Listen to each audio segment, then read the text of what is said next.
And if this is your first time giving your mind a little love, I have a few goodies for you. First, don't forget to subscribe so you never miss an episode. And second, sign up for the Morning Mind Love. Think of it like a weekday oracle from your highest self to help you start each day with a positive focus. Plus, you'll get 2 gifts absolutely free: a 30-minute binaural meditation and 30 days of journaling prompts to help you remember who you truly are. So join over 9,000 people and go to mindlove.com to sign up. Welcome to Mind Love, episode 264. Today's episode is all about building a bridge of communication with your pet. I once had an animal say to me, "Oh, I get it. We're trading thoughts." And I thought, oh my God, that's exactly what we're doing. We're trading thoughts. And so now how does it come in? It comes in as a thought. Now it's accompanied by a certain energy signature, which you recognize, as you said, you could feel him, his presence. You didn't have to look at him in order to feel him. And if there was another presence in the room that wasn't his, you wouldn't feel it as Maverick. You know that it wasn't Maverick, So all of those things are accurate. Turn up your frequency with Mind Love. Bite-sized brain hacks for seekers, dreamers, and doers. It's time to give your mind a little love with your host, Melissa Monti.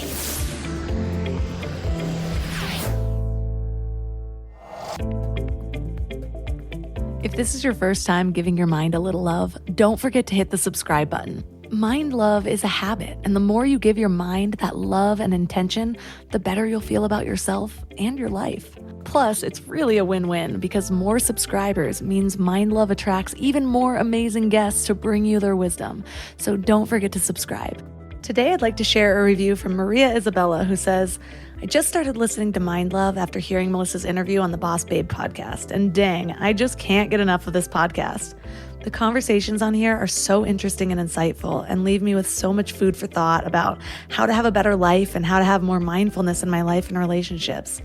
Even when I don't agree with everything that's said in an episode, there's always something positive to take away and always something worth pondering over. Thanks for creating this modern mindfulness space for such a great podcast." Well, thank you, Maria. I am so grateful for this review, and I'm so grateful you took the time to add a little light to my day. Do you ever wish you knew what your pet was thinking? If you're a pet owner, you know how deep that bond is. With my dog Maverick, I always had a hard time saying owner. He was my equal. He took care of me as much as I did him. I lost Maverick in May, and I am still grieving. I don't cry every day anymore, but the tears roll in a couple times a week. We were together 15 years. He was with me in my traumatic 20s. I'm still working through regrets I've had in those early years when my life was a shit show and Maverick was along for the ride. There were times I'd stay at friends' houses with him and a raging party would ensue, and I'd pass out and Maverick would stay up and stand on my body and literally attack anyone who came near me. And mind you, he was a 7-pound little nugget. There was also a time I passed out topless while camping, inspired by the nude hippies nearby, and Maverick scared away anyone trying to take pictures. That little guy saved my life in so many ways, even when I just couldn't find a reason to make it one more day. Besides Maverick, he was my reason. When he was alive, I used to wish he could speak, although he could say so much with just a look. I'm not sure if I even needed words. Looking back, I think it was our energetic bond. I think we were communicating, maybe even telepathically, but I just didn't have the understanding to do it more consciously. In his last few months, I wished I could ask him if he was ready. I wanted him to know how much I loved him and that I just wanted him to be at peace. And now I just want to feel him. What I wouldn't give for one more lick or one more cuddle in our bed.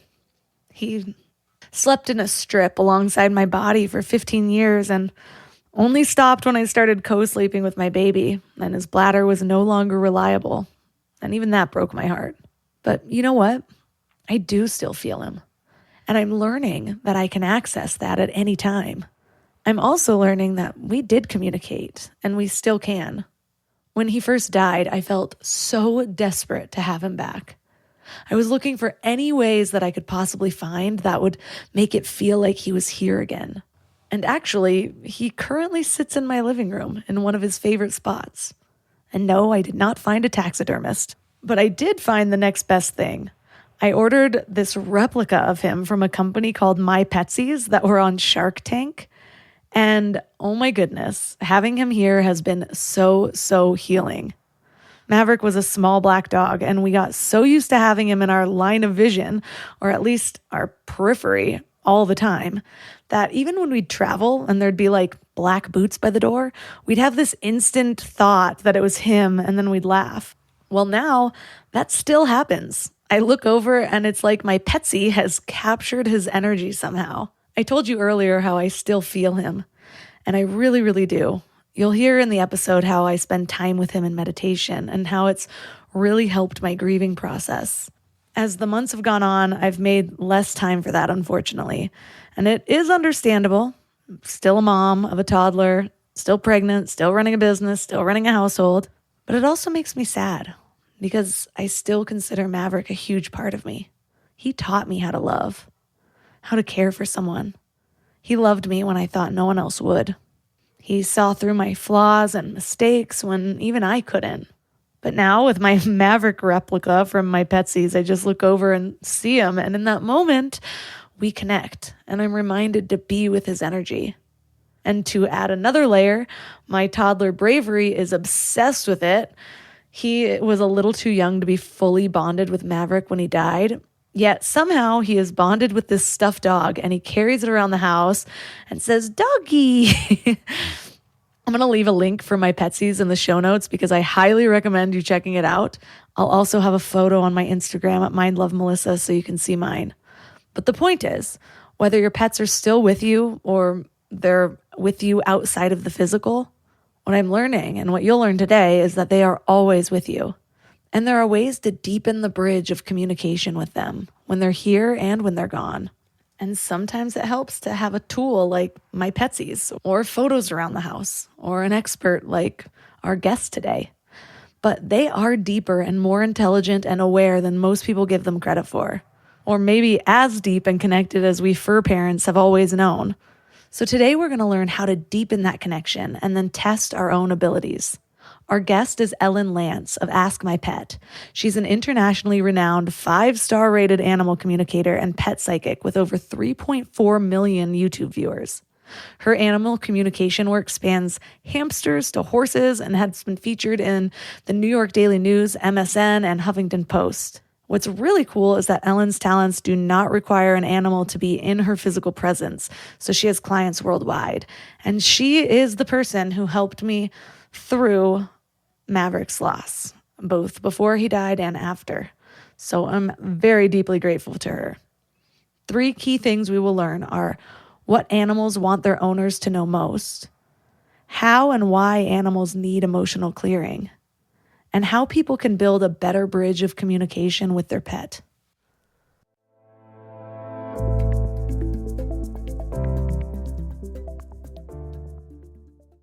And now let's welcome Ellen Lance to the show. My pleasure. So give us a little background on you. When did you first discover that you could communicate with animals? It's probably at this point somewhere towards 15 years or so ago. And there was an incident that happened that was very dramatic to me that I couldn't ignore, that I can describe in a second. But what I also want to say for your listeners is, in retrospect, there were also little things that happened along the way that I never equated with, I'm communicating with my animal, or the fact that what I was perceiving wasn't what everybody else was also perceiving. You know what I'm saying? So in retrospect, I want to tell people that even though, yes, I had this undeniable defining moment, I had also had just not connected dots up to that point. And they may be having those kinds of experiences themselves even now, and just haven't been connecting the dots. So that's the first one thing that I want to say. Even though, there can be this, kind of like lightning kind of a experience that might occur and that did occur, I also know from my own experience that, oh, wait a second, if I really think about it, this happened a couple of years before that. And then that happened too. And then blah, blah happened. So sometimes it isn't that one defining experience. It is little things that accumulate and can lead up to or not lead up to, but they're still valid. So that's what I wanted to say in terms of that overall thing. The actual experience where I went, was where I had a cat who was ill and not eating for several days, and she was in the closet, and I was afraid she was going to die. And so I was talking to her out loud, pretty desperate, and I heard her, she looks at me, and she looks up at me all of a sudden, like, boom, she looks up at me, and I heard her say, "I'm going to beat this."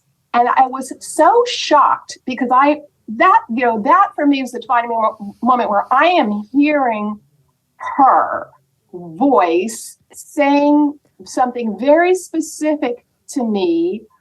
And I was so stunned, and it was so clear that I said out loud to her, okay, sweet pea.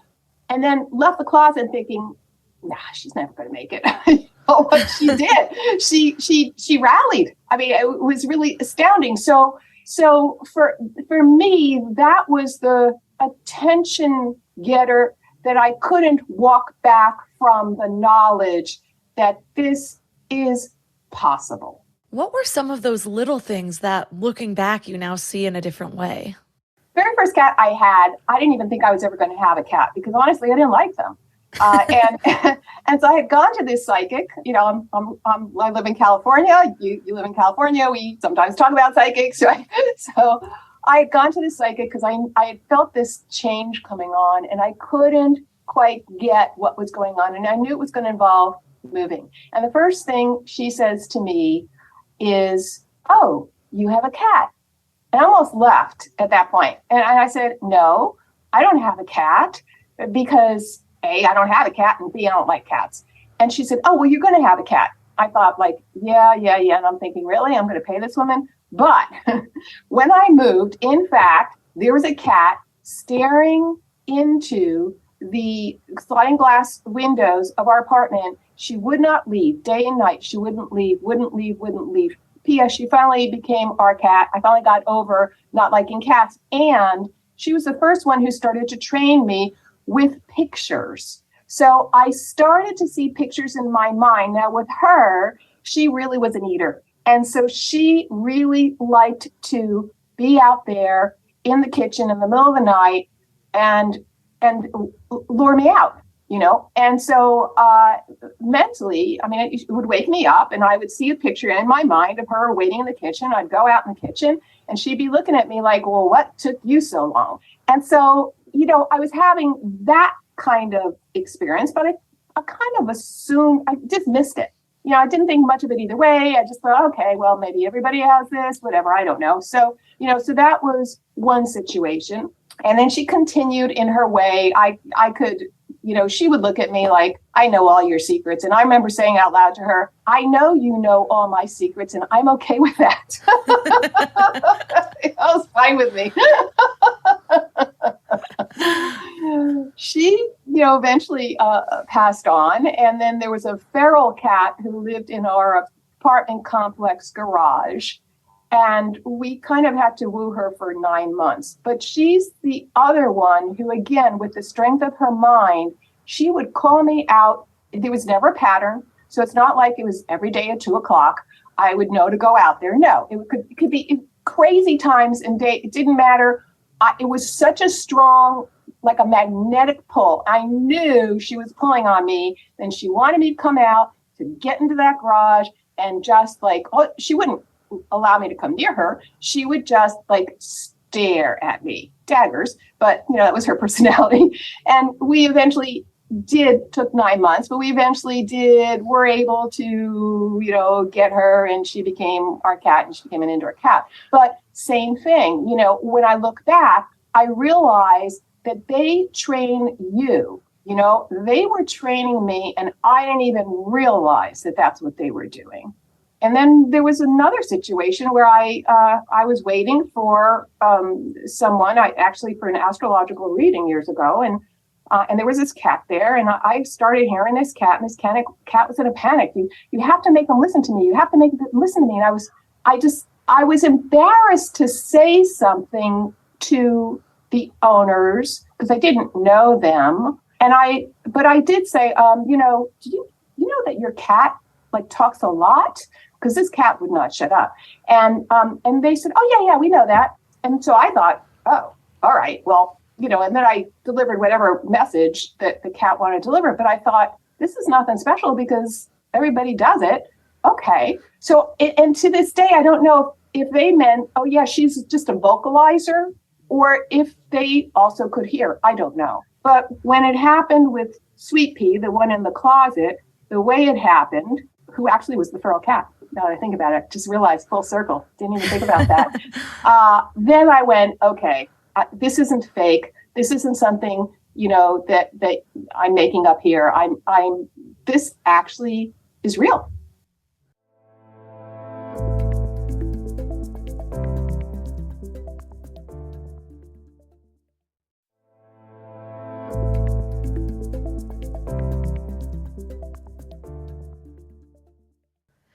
That's incredible. It's funny because I had such a close bond with my dog Maverick that I would just know what he needed. And so I feel like there's a fine line in general. And yeah, it never went to the point of me hearing full paragraphs. Sometimes I think I would, but I wonder if I'm just making it up, where it's I know I've created, I don't know what was his personality or what I've just projected onto him, where, he had this little voice in my head, but it wasn't this booming, clear, separate from me type thing.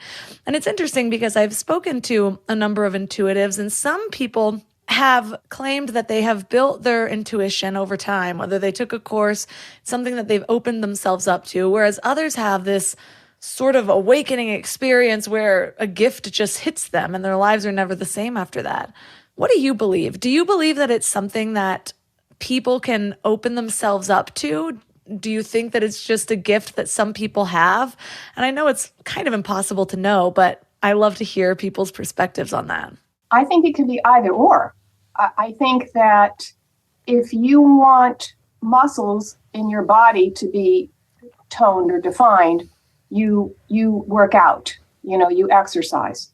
I think if you want to increase your ability to perceive in the non-physical, then you do certain things that will enhance those abilities.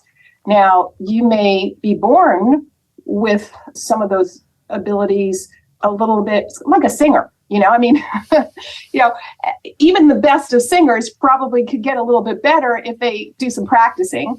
And some singers are just really good, and remarkable from the get-go. But that doesn't mean that you can't end up to be a really good singer. So I don't know if that makes sense to you, but I think that makes sense to me. My personal belief is anybody can do this. Anybody can get better. There are animal communicators who I've talked to who they just kind of feel the answers or something. So they're not as clairaudient as I am, but they don't have to be.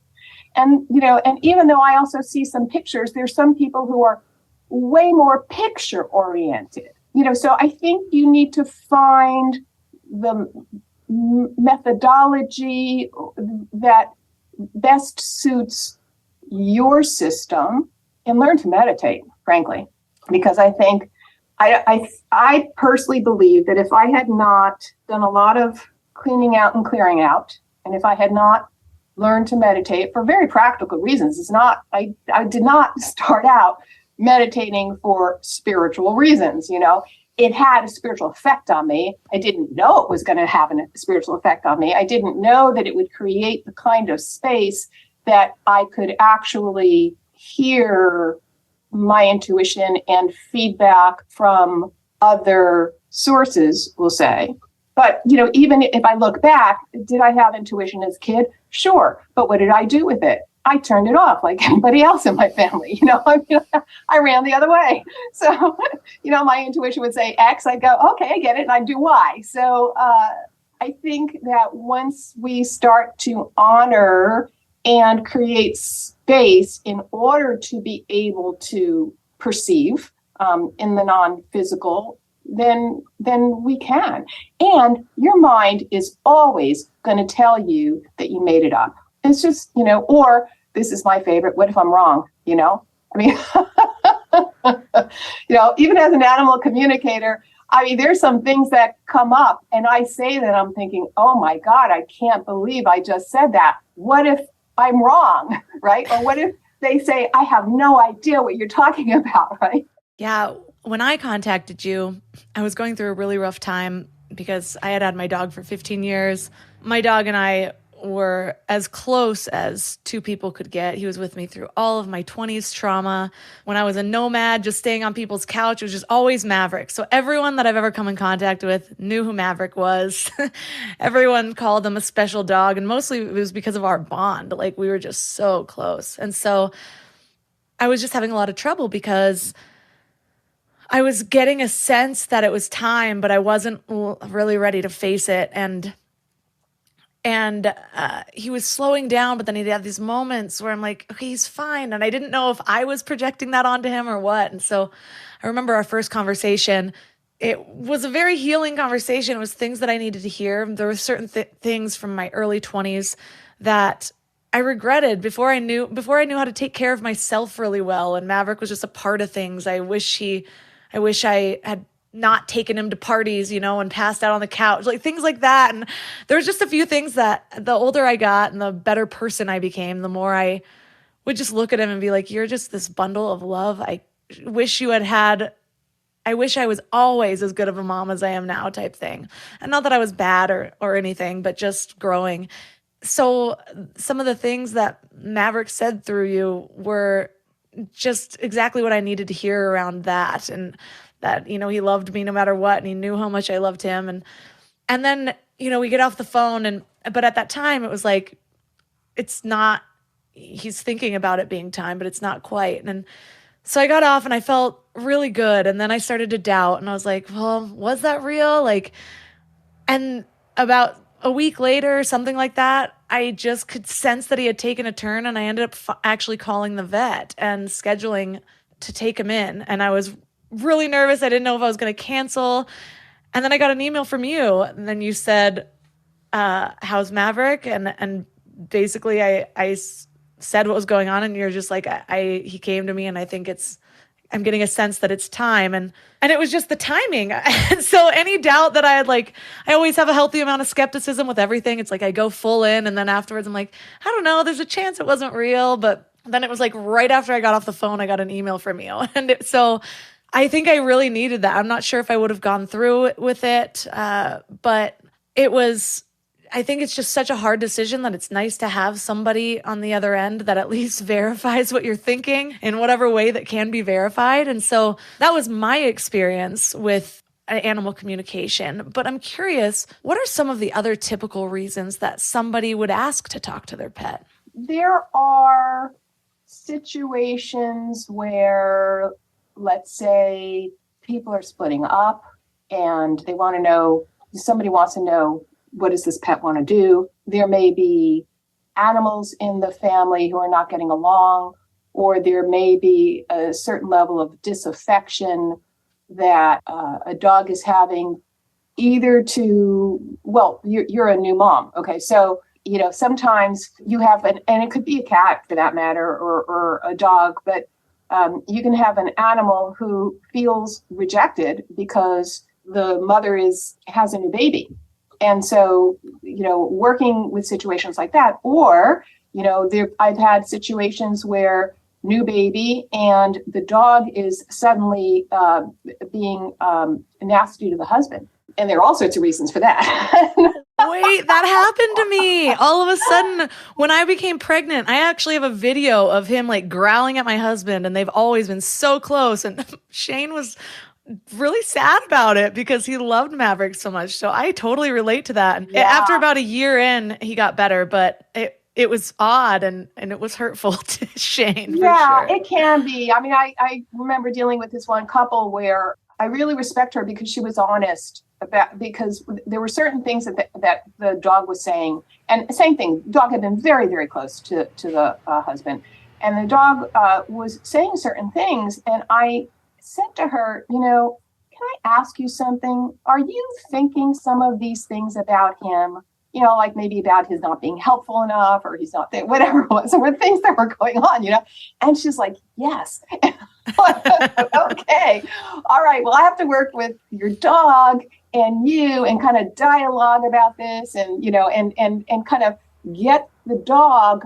It was very interesting, situation because I had to do some emotional work with the dog, but there was also some work that needed to be done, with the wife or by the wife, which to her credit, she did. And so we were able to restore the relationship, but, it took some work. So, you can have situations of that nature too.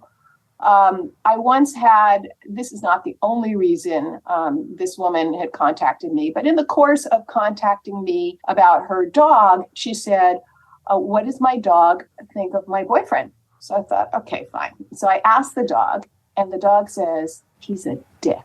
That's what I thought. I was like, oh my God. And I said, well, I have never heard an animal use this word, but your dog says he's a dick. And I hear total silence for a minute. I'm thinking, oh my God, I lost her. And she goes, I tell her that all the time. Right? So, in the end, I think people do it either because there's a problem that they are trying to solve, or they just want to have a better relationship with their animal. And communication fosters a greater understanding on both sides. On all sides, right? And therefore that results in more closeness. So typically, like I'll have people say, they were so much more affectionate after our call, or right after I booked with you, I noticed that they started looking at me different. Or it's really interesting, if you've ever done like personal growth training workshops, they always said, the training starts when you sign up. It doesn't start like when you get in the door, right? Kind of a thing. So animals, they also somehow know. So people come for a variety of reasons, and those are some of the reasons. One more that I want to bring up is because it's something that I really kind of like doing, especially is sometimes people will contact me because there's a dermatitis issue or something going on with their animal that they've gone to the vet. The vet doesn't know quite what it is. The vet puts them on some kind of special food, and yet things aren't getting better. And so they say to me, well, is there anything you can do? Because I'm so sensitive to energy, what I do is I ask them to give me the ingredients, the names and the ingredients of everything that's going into that animal's mouth. And what I do is I energy test each one of those ingredients. And then we can find the culprits. And then when you get them off of that, so far so good. The feedback I get is stuff like, my cat had chronic itching in its ear for years and nobody knew what it was. And finally, it's stopped. It's fun because I'm not dealing with an issue of life and death and that particular kind of thing. And often, sometimes I am dealing with, end of life type issues, but I can still help them in a way that's going to help them physically, not just emotionally too, but also physically. And it's fun finding the culprits.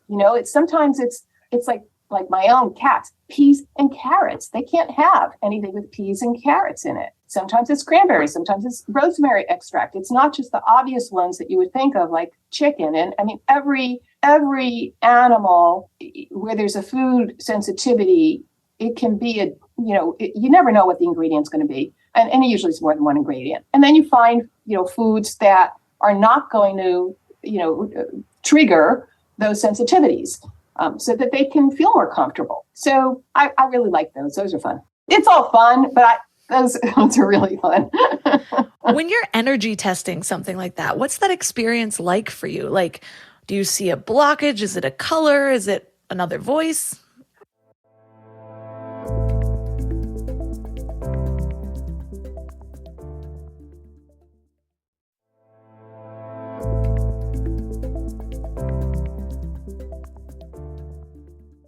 What's that experience like for you? Like, do you see a blockage? Is it a color? Is it another voice? Usually it hits me like in the solar plexus, or I have a sharp increase of breath, like, but it's involuntary.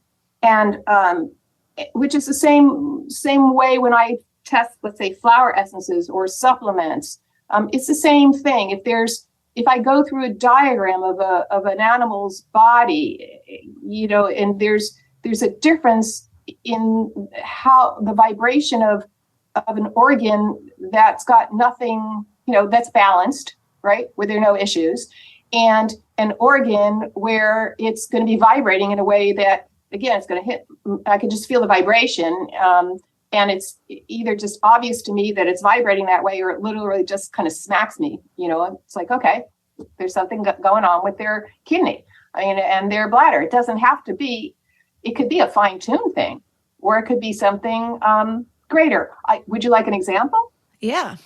Okay. So a woman contacted me whose horse had tried to kick her, and his personality, that was a surprise given his personality, right? So it's not like this is a horse who tries to do that all the time, not at all. So she says to me, can you, ask him what's up? Okay. So I ask him what's up. And he says, well, he's got an irritation, like there's something irritating in his body. I said, okay. So I took a diagram of a horse, insides of a horse, just major organs. So I trace through. And when I get to basically like the penis sheath, it vibrates. So I go, okay, there's something going on with his penis. So I said to him, like, when you pee, is it painful? Because I'm trying to figure out, is there some kind of UTI thing here? But yet his bladder feels okay. His kidneys aren't vibrating. But yet when I go, into that area, there's something going on. And so I look on the internet, and one thing, and I thought prostate, but it's like, it says, no, prostate's very rare. And then it says something about something called a bean.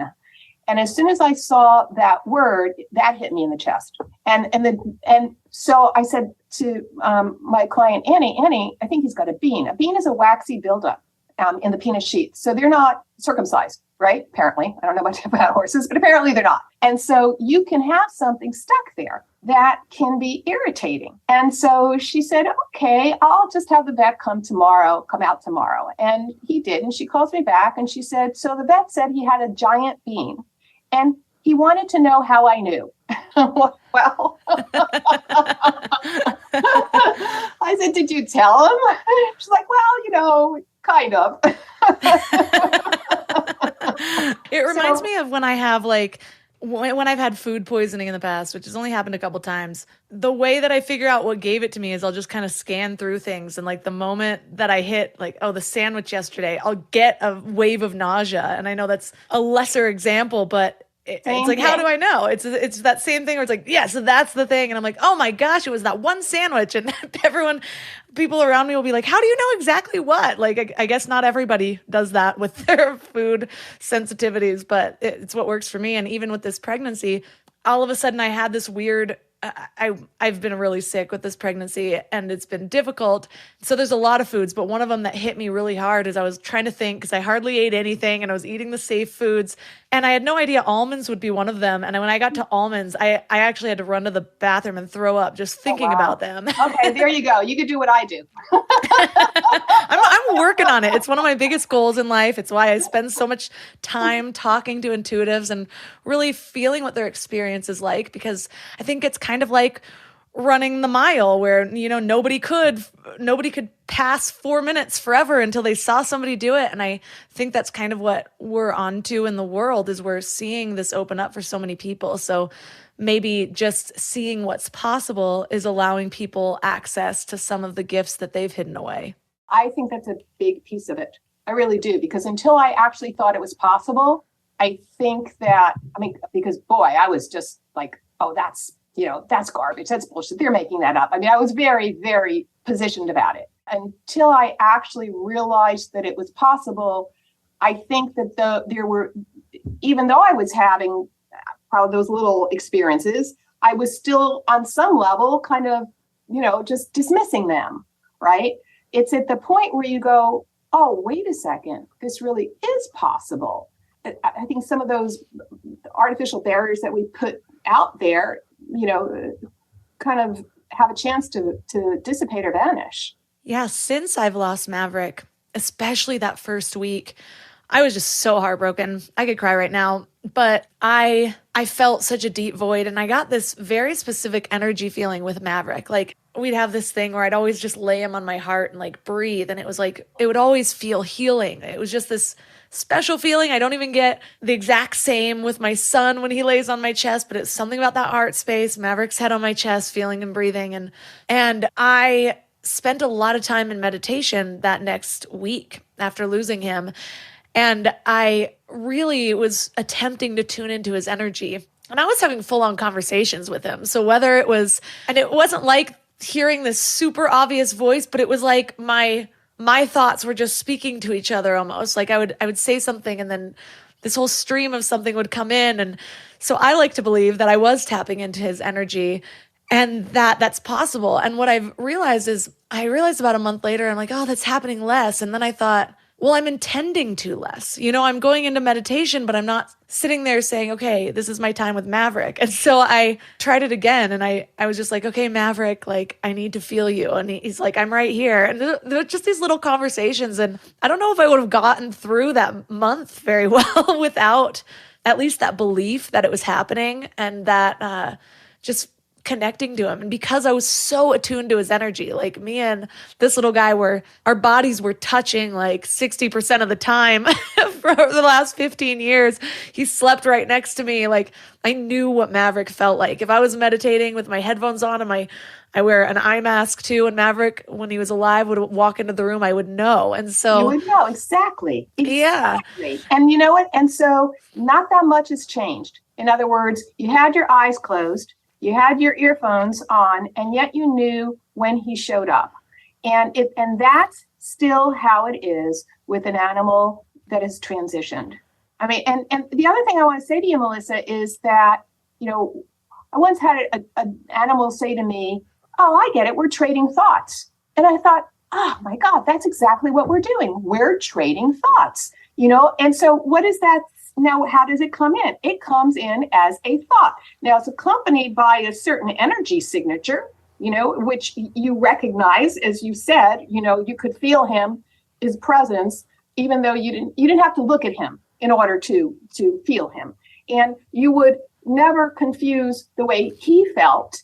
If there was another presence in the room that wasn't his, you wouldn't feel it as Maverick. You know that it wasn't Maverick, So all of those things are accurate. If you really want to start, I don't know, testing yourself is the wrong word, but if you feel like your own experiences are not enough because there's nobody that you can bounce them off of, then start with other people's animals, talk to them, see what you get, or communicate with them in however way I say talk, and then say something to the owner and say, does this make sense to you? Right? Because that's what I started to do after I had my experience with my cat. Certain things would, I'd see people or their animals and, I'd say blah, blah, blah. And they'd say, how'd you know that? And I'm like, well, you're whatever, fill in the blank, worst cat, hamster, whatever they told me. Right. So, and then you get feedback. Then right. So that is another way for you to be able to verify independently if you feel like you need independent. For those of your listeners who say, okay, this is great, but I want to go out there and kind of test my chops, do it, do it, have fun. And,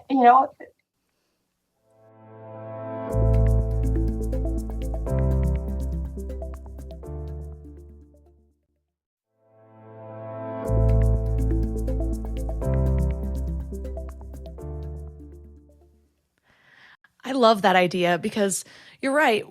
We get so close to our pets. Like I said, at first I was just like, well, I'm so close to Maverick. I know I've created this voice that I hear. I know there's this personality that's his, but how much of it am I putting on him? Because I might say the same. There'd be times where I'd look at him and I'd be like, look at his face. Clearly he's saying this. And they're like, he's just looking at you, Melissa. And I'm like, you don't know him like I do.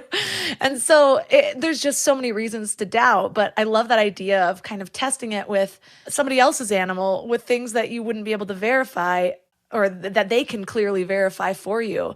I've read so many books on opening up your intuition and those little tests are a really big part of it because like you said earlier, that belief that it's possible, I think is the key beyond it. Because if you don't believe that it's possible, if you're constantly doubting yourself, then you're basically blocking your own energy, right? Yes.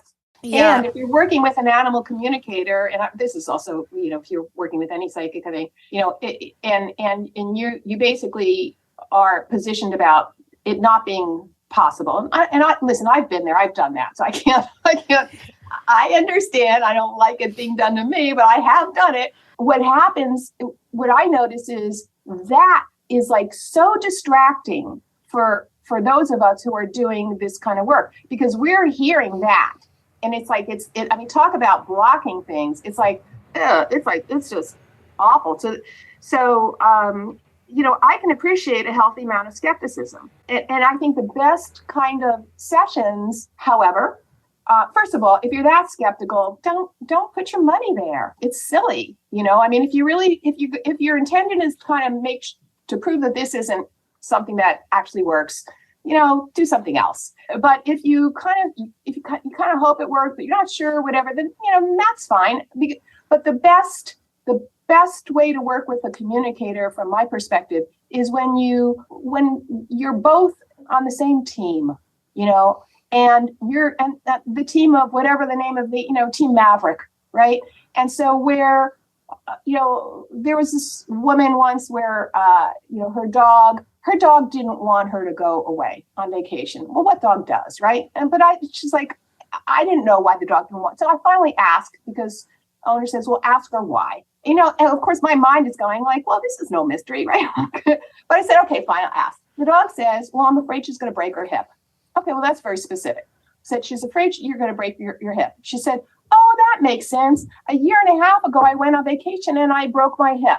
Right. So it's like, holy crap. So I'm so glad I didn't censor myself. Right. And I just laid it out there. And I'm glad that she, as a co-participant, was able to say, oh, let me give you the context for this, because that helps everybody. And it's just more relaxing for everybody. And then it's like, okay, let's just roll, let's just have fun. But, even we, our minds, we have minds that also negate and chatter too. It's just that hopefully for the most part, that kind of falls away when we do these sessions, but as I said, when she first said, well, why doesn't she want me to go away? Why is she so clingy? Why does she not want me to go away?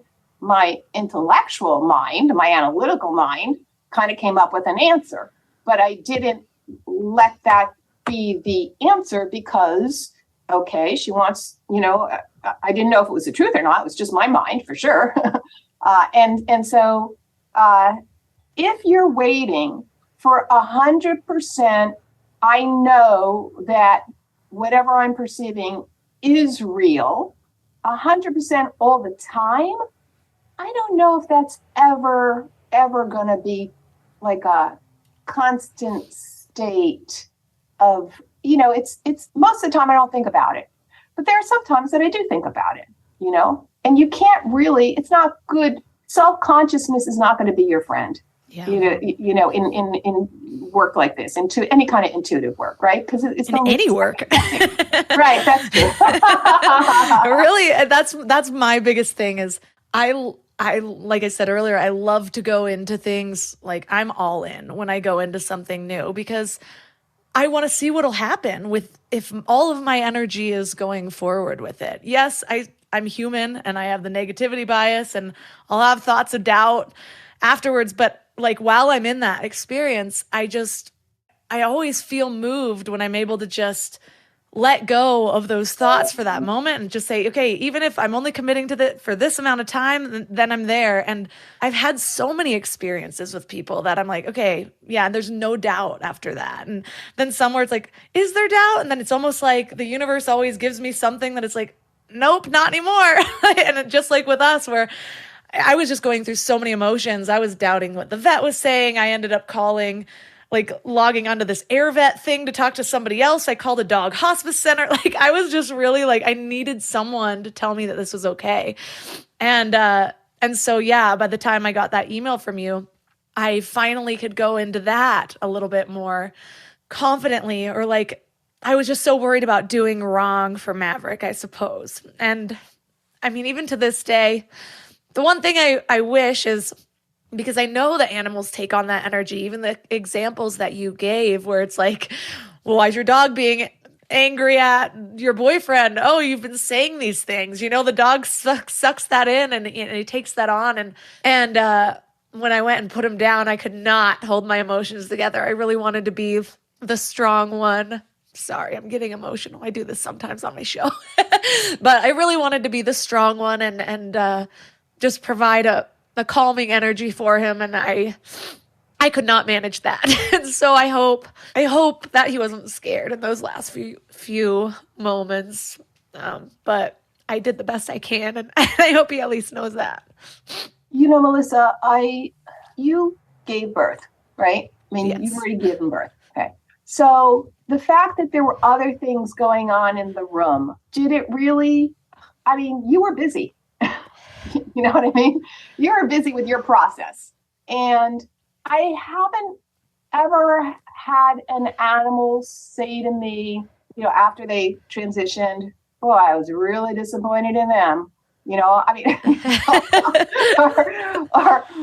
mean, just they don't, we are so much more rough on ourselves than they are on us. It's just, really. And the other things that I want to say on that one, because I've been on both sides of it, is we're always, as humans, I think we're always going to feel like, well, maybe fill in the blank. Maybe I should have done it sooner. Maybe I should have done it later. Maybe I should have been this way. Maybe I should have been that way. I didn't do this. I should have done that. I mean, I don't know anybody who ever said, man, did I do a good job on this? Or if they did, I don't know if they really felt that. I've felt, bad with my own animals, and I know what I know. I mean, I one of my cats, when he passed, I felt so bad because I think that I probably tried to do things, and I was hearing things from spirit, and and I thought, okay, well, then we'll keep giving him fluids or whatever, and it was. I was not objective. And so I was totally in grief. But in that first week, he's like around me and he was so happy. He was eating my food. He was on my chest in the bathtub. He was like, and he was just full of life. And it's not like he wanted to go. He didn't want to go. He couldn't stay. His body just, it wasn't possible. But I have to say to myself, okay, Ellen, I know you're sad. I can still get sad about it. I'm like you, I can still get sad about it. But look at how happy he is. So, try to focus on that. And that said, it's still, as you know, it's still a hard thing. The fortunate thing is that most of the time they don't stay in that one. They're beyond that. They're like, it doesn't, I remember asking my mom, because I've never had a child, but whether childbirth hurt or something, or whether she's like, oh, you don't even remember the pain. On some level, I'm sure you do, your body does. But, it's like, it's weird. You you black it out.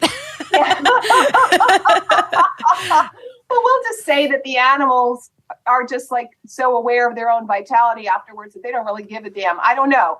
I don't know. I mean, it's rare. Sometimes I do have to pop an animal out of some level of stuckness in relation to that incident. But, it's, they're by and large, they're in way better shape than we are when they transition, and they're still around. And that's a thing that and you can call him in at any time. And if he's not busy, he'll show up. It's like a GPS. He's got a GPS on you. You've got a GPS on him. Our energies are entwined now, is how I look at it. Yeah, they were before, they are still. It's just a difference in form. It's a difference in form. Oh, I do miss his fluffy little form, though. There's nothing quite like Maverick's little kisses and hugs, but I do still feel him. And I think the one bright side of losing Maverick is that, he knows the journey I've been on, especially the last 10 years, and he knows the journey that got me to this journey. And I don't judge. That's what I heard. I don't judge. Oh, Maverick, I needed that. And so it's interesting to me where I've been just kind of practicing connecting to spirit in all the ways with what I've learned over the last 10 years. And I feel like the progress has been most profound since losing Maverick, because it's this energy that I just cannot negate. It's the energy I know better than, oddly, my husband and my baby's energy, because we were just together for so long, and it was just such a different kind of bond. And so I want to say thank you to you for your role in Maverick passing and just giving me what I needed in that moment, because I really did. And I know how healing that conversation was with him was for me, and even just having a little bit of feeling like I wasn't alone in the decision, and not necessarily that you were saying to make the decision, but that Maverick was making it with me, and it wasn't something I was doing to him. And so for listeners that are interested in learning more about you and your work and the services that you provide, where's the best place for them to connect? So the best way for them to reach me is to go to my website, which is askmypet.com. And then they can take a look at the kinds of appointments that I offer and the fees, as well as the 10-minute free intro to how I work, and sign up for that as well.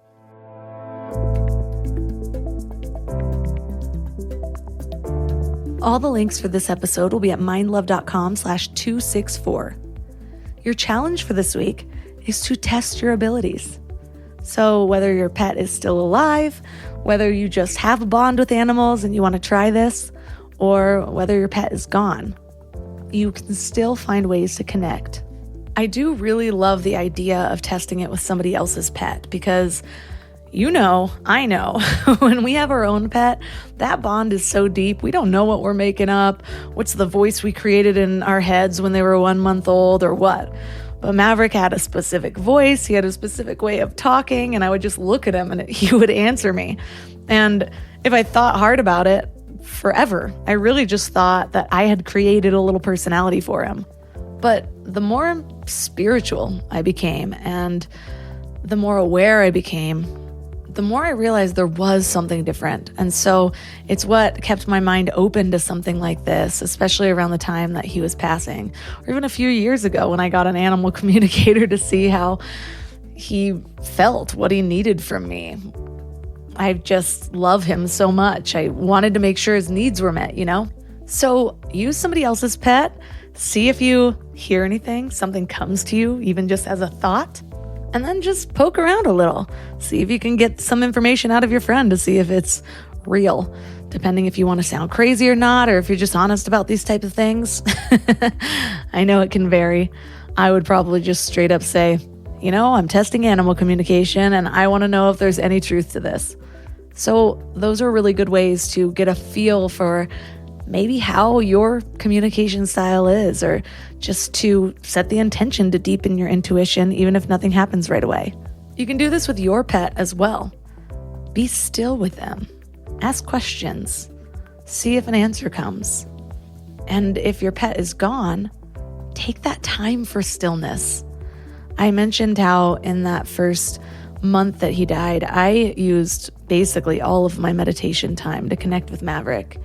And we were having full-on conversations. It actually kind of blew my mind. And yes, there was the seed of doubt that maybe I'm just making up a conversation because I'm grieving so badly, but I don't think so. It felt different.